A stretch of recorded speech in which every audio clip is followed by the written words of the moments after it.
यानंतर आपण ज्यांना ऐकायला आतुर आहोत, भारताचे विकास पुरुष, जगत नेता, आदरणीय प्रधान सेवक यांना आपण नमस्कार करणार आहोत. जय श्रीराम, जय श्रीराम, जय श्रीराम, जय श्रीराम. भारत माता की. आदरणीय नरेंद्र भाई मोदी.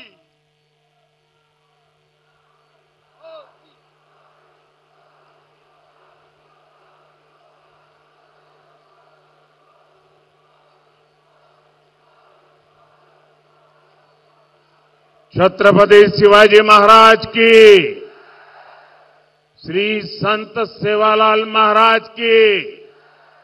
हर हर महादेव. सर्वल्ला राम राम.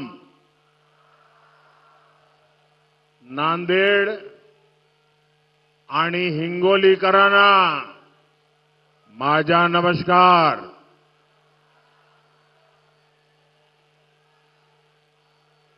26 एप्रिलची तयारी झाली ना? खरेच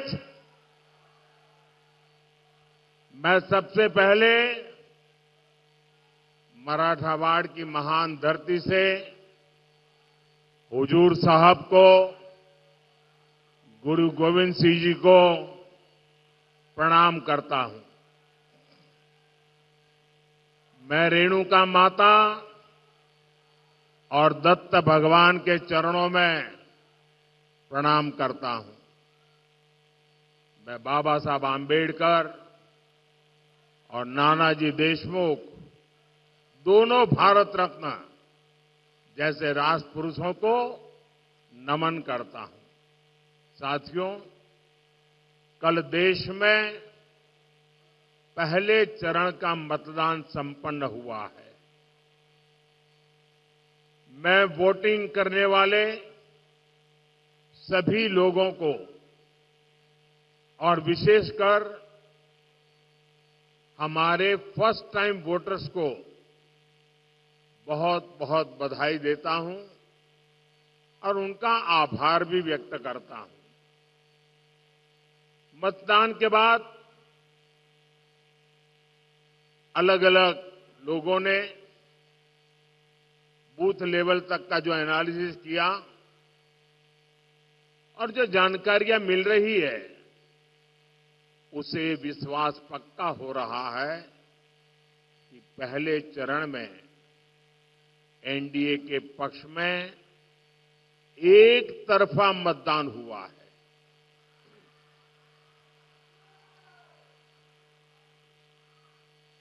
लेकिन मैं देशवासियों से आग्रह करूंगा,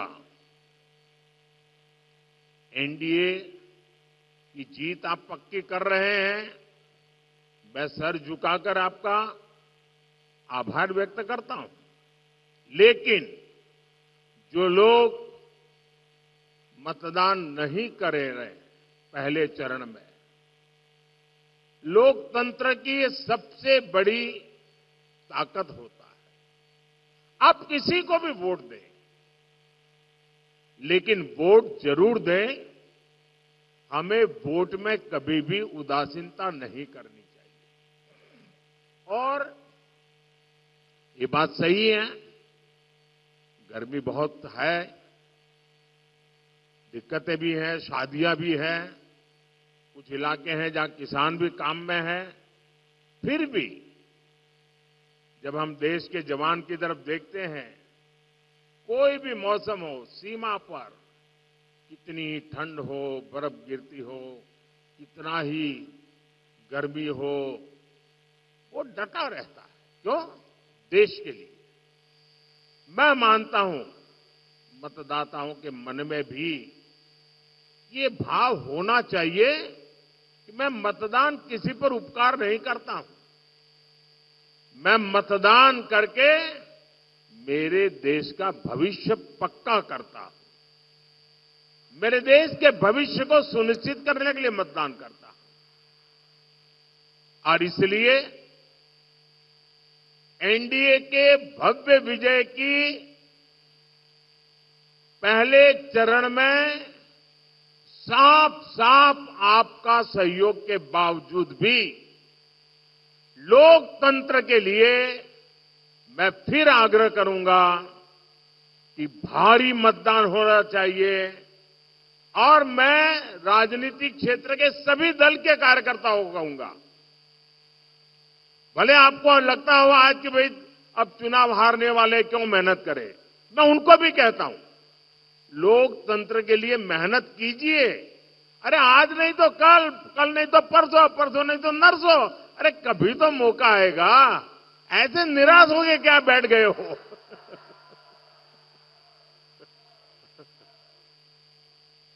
और इसलिए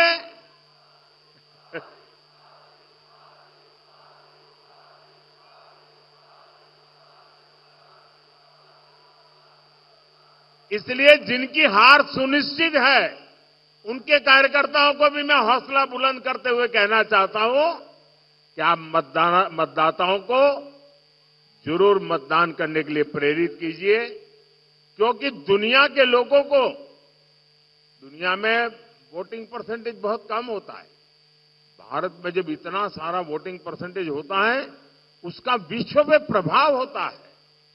भारत की लोकतंत्र की ताकत का एक मजबूत उदाहरण बनता है। दुनिया को भी भारत को समझने के लिए अधिकतम वोटिंग बहुत जरूरी होता है। और आने वाले 25 साल तो विश्व में भारत के महात्म्य के वर्ष है और इसलिए अधिक मतदान हमारी लोकतांत्रिक ताकत का परिचय देता है। साथियों, वोटर भी देख रहे हैं कि कैसे इंडी अलायंस के लोग अपने स्वार्थ में, अपने भ्रष्टाचार को बचाने के लिए एक साथ आए हैं।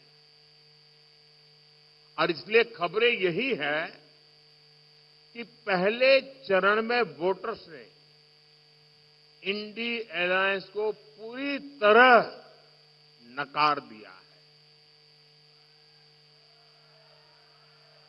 क्योंकि मतदाता जब मतदान करने जाता है सोचता है भाई ये इंडी अलायंस वालों आखिर देश किसके हाथ में सौंपना है, कोई तो चेहरा बताओ, इतना बड़ा देश हम किसको सुपुर्द करें, कुछ तो बताओ। वो बता ही नहीं पा रहे हैं।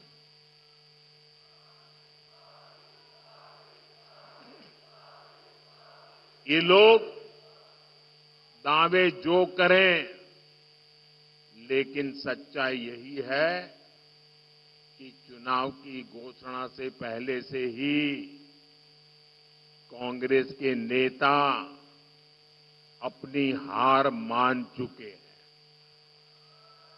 और इसलिए कुछ नेता जो लगातार लोकसभा में जीत करके आते थे, इस बार आपने देखा है वो लोकसभा का चुनाव छोड़ करके राज्यसभा के रास्ते से अंदर जाके बैठ गए हैं। चुनाव लड़ने की हिम्मत नहीं रही है जी। हालात ये है कि इंडी अलायंस वालों को इस चुनाव में लड़ने के लिए उम्मीदवार तक नहीं मिल रहे हैं। ज्यादातर सीटों पर इनके नेता प्रचार ही नहीं करने जा रहे हैं और आप जानकर के हैरान हो जाएंगे, इस देश की करीब 25% सीटें ऐसी हैं, 25%, जहां ये इंडी अलायंस के लोग अंदर अंदर एक दूसरे के खिलाफ चुनाव लड़ रहे हैं। अब वो किस प्रकार की बातें करते हैं जी, कोई कल्पना कर सकता है, चलो भाई एक आध दो में गड़बड़ हो जाए वो तो समझ सकते हैं। 25% सीटें ऐसी है इस देश के लोकसभा की जिसमें ये जो अपने आप का गठबंधन का क्लेम करते हैं वो आपस में चुनाव लड़ रहे हैं, आपस में एक दूसरे को जेल में डालने की बातें कर रहे हैं, आपस में एक दूसरे पर आरोप लगा रहे हैं। क्या ऐसे लोगों पे भरोसा कर सकते हैं? क्या ऐसे लोगों पे भरोसा कर सकते हैं जो अंदर अंदर भरोसा नहीं कर सकते हैं, उस पर आप भरोसा कर सकते हैं क्या? देश भरोसा कर सकता है? जो आज साथ होने के बाद भी 25% सीटों पर लड़ते हैं, तो अगर उनको थोड़ी सीटें पार्लियामेंट में मिल गई तो अंदर भी वो तूफान करेंगे। और इसलिए इस चुनाव में इनको सबक सिखाना बहुत जरूरी है भाई। और देखिए, कांग्रेस के जो शाहजादे हैं, उन्हें भी वायनाड में संकट दिख रहा है। शाहजादे और उनकी टोली 26 अप्रैल को वायनाड में वोटिंग का इंतजार कर रही है।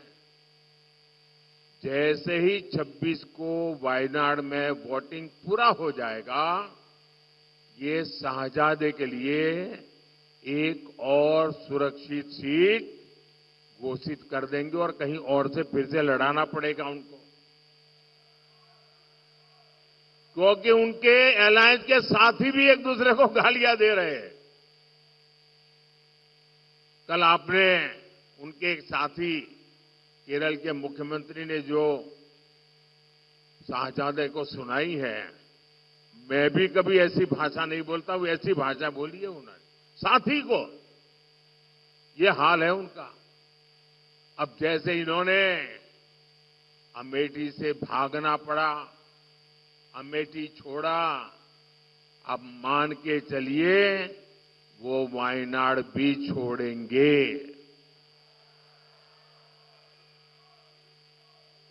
आप कांग्रेस का ये परिवार, आपको आश्चर्य होगा, आजादी के पहली बार स्थिति ऐसी बन रही है कि कांग्रेस का परिवार इस चुनाव में कांग्रेस को वोट नहीं देगा।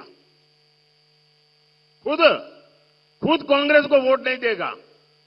ये हाल है इनका, क्योंकि जहां वो रहते हैं वहां कांग्रेस का उम्मीदवार ही नहीं है। अब ये ऐसी स्थिति कभी सोची है आपने कांग्रेस की कि जिस परिवार के भरोसे कांग्रेस चलती है, वो परिवार खुद कांग्रेस को वोट नहीं दे पाएगा।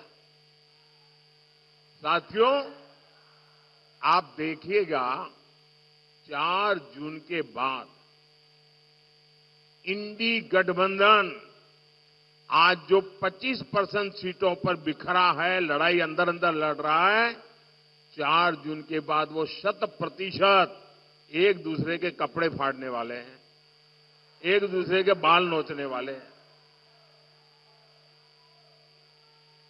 इसलिए ये इंडी अगाड़ी के लिए, मुझे बताइए, कोई भी समझदार नागरिक इनके लिए वोट बर्बाद करेगा क्या? कभी भी वोट बर्बाद करेगा क्या? और मैं तो मतदाताओं कहता हूं, आइए जी भर करके एनडीए को वोट दीजिए, पूरी ताकत से वोट दीजिए। एनडीए को वोट करना है, विकसित भारत के लिए वोट करना है। और इसलिए ही आज पूरा देश कह रहा है, फिर एक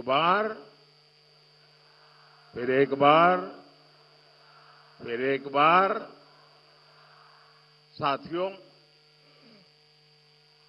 कांग्रेस गरीब, दलित, वंचित, मजदूर, किसान के विकास के सामने हमेशा दीवार बन के खड़ी है।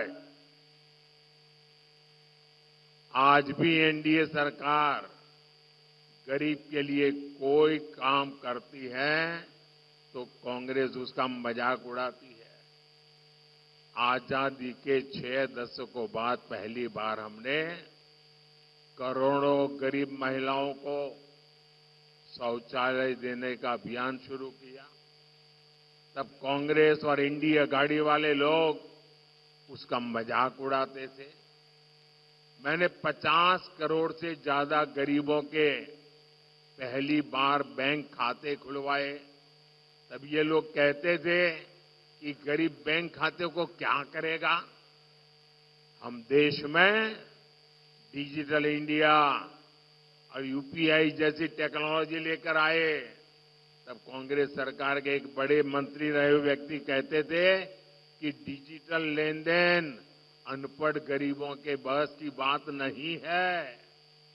जिस कांग्रेस पार्टी की सोच ही ऐसी हो, जिसको देश की जनता पर भरोसा ही न हो, उससे आप देश के विकास की उम्मीद कभी कर सकते हैं क्या? उन पर भरोसा कर सकते हैं क्या? ये लोग महाराष्ट्र और मराठवाड़ा की समस्याओं का कभी भी समाधान कर सकते हैं क्या?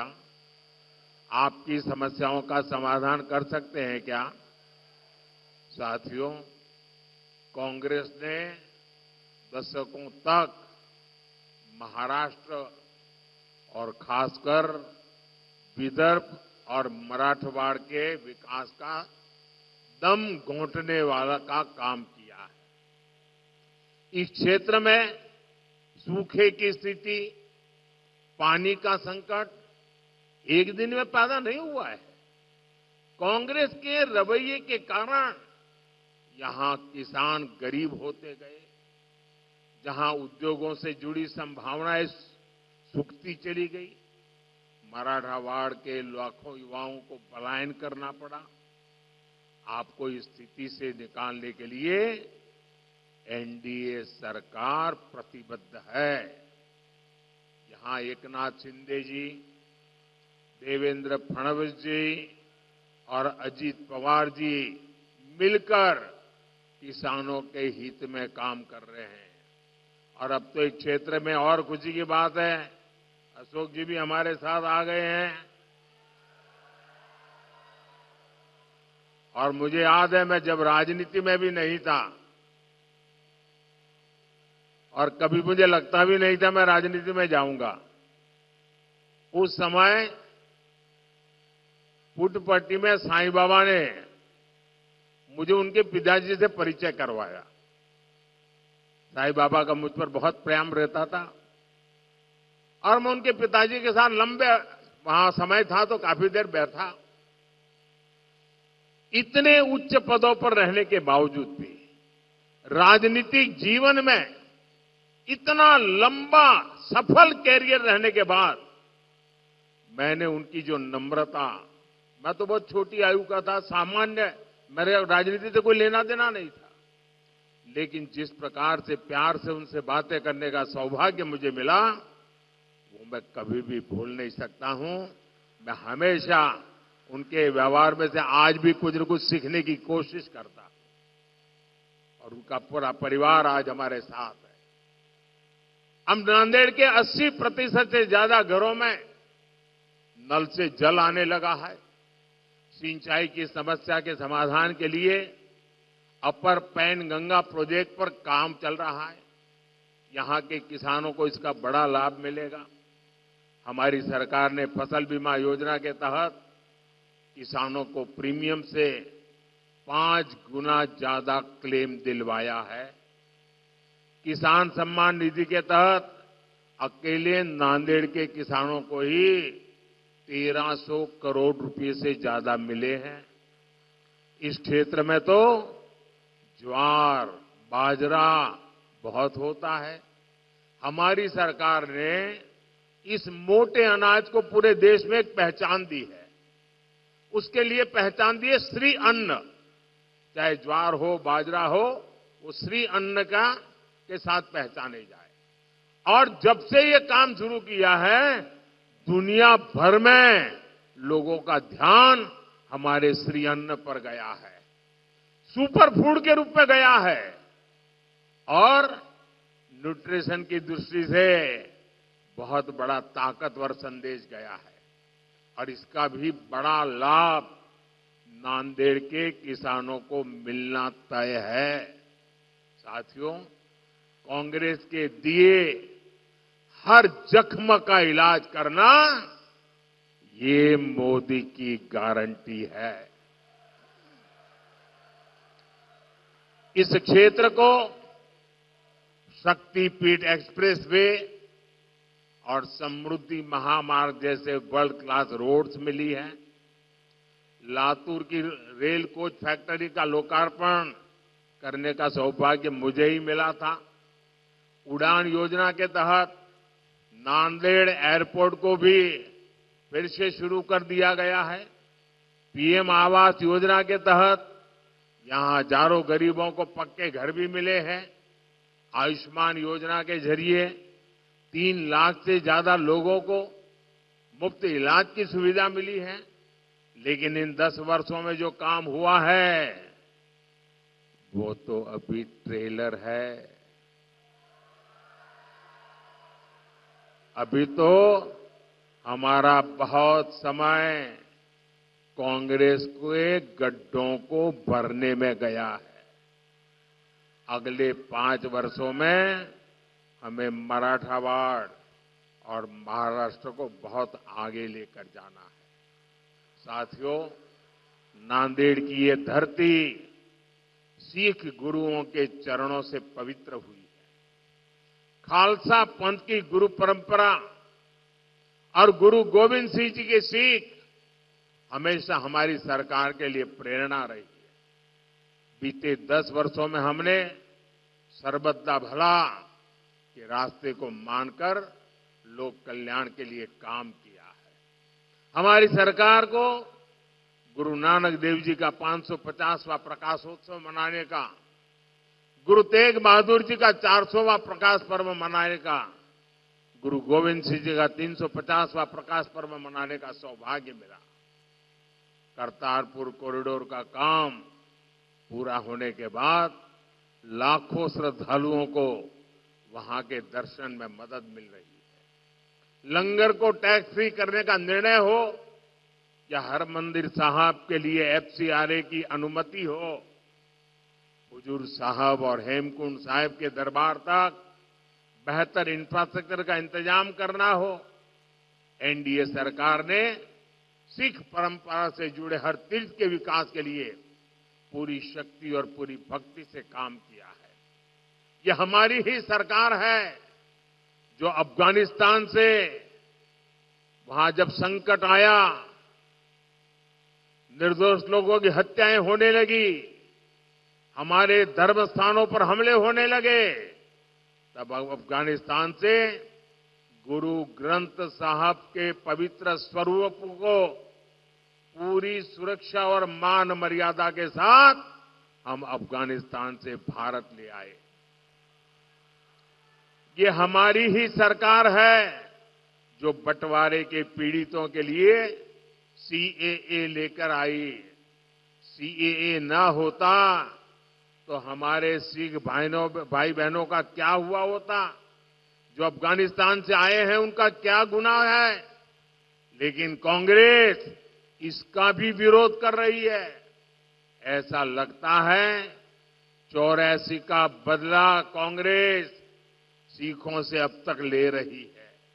साथियों, हमारी सरकार जो कहती है वो करके दिखाती है। मोदी की गारंटी यानी गारंटी पूरे होने की गारंटी। मोदी ने गारंटी दी थी कश्मीर को आर्टिकल 370 से मुक्ति मिलेगी। आर्टिकल 370 आज इतिहास बन चुका है। मोदी ने गारंटी दी थी 3 तलाक खत्म होगा।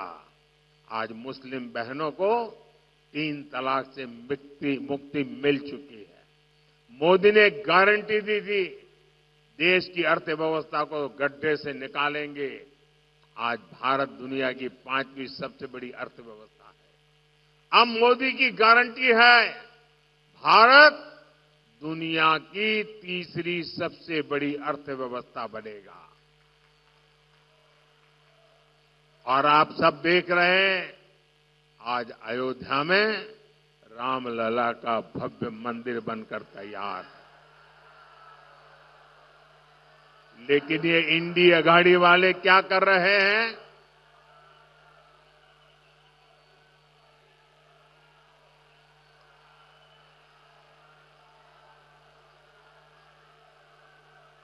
लेकिन ये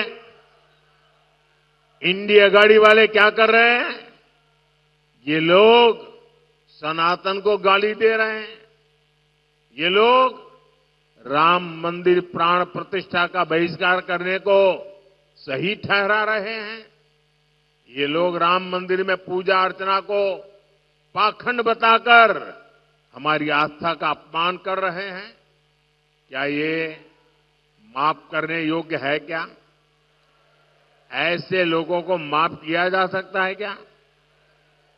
साथियों, मराठवाड़ केवल एक इलाका नहीं, ये हमारे भारत का सुरक्षा कवच है। मुगल आए, अंग्रेज आए, लेकिन मराठा शौर्य ने ये सिद्ध किया कि भारत हमेशा रहने वाला है। आज एक बार फिर विकसित महाराष्ट्र और विकसित मराठा भारत के लिए, विकसित मराठावाड़ के लिए हमें सबसे आगे खड़ा होना दिखता है। आने वाली 26 अप्रैल को आपको मराठावाड़ा के विकास के लिए नांदेड़ लोकसभा से प्रतापराव पाटिल और हिंगोली लोकसभा से बाबूराव कोहलीकर, इनको रिकॉर्ड वोटों से जिताकर मुझे मजबूती करनी है। ये दोनों उम्मीदवार आपके सांसद बनकर संसद में मोदी को ताकत देंगे और इसके लिए आपको कुछ काम करना है, करेंगे। आपको कुछ काम करना है, करेंगे। एक, आपके बूथ में मतदान के पुराने सारे रिकॉर्ड टूटने चाहिए। ज्यादा से ज्यादा मतदान करना है, करेंगे। बूथ में ज्यादा से ज्यादा मतदान पक्का करेंगे। दूसरा, हमें पोलिंग बूथ जीतना है। पोलिंग बूथ जीतेंगे, पोलिंग बूथ जीतेंगे, हर पोलिंग बूथ जीतेंगे। सभी मतदाताओं से मेरा आग्रह है, हर पोलिंग बूथ जीतना है। अच्छा, मेरा एक और काम करना है, करेंगे? करेंगे।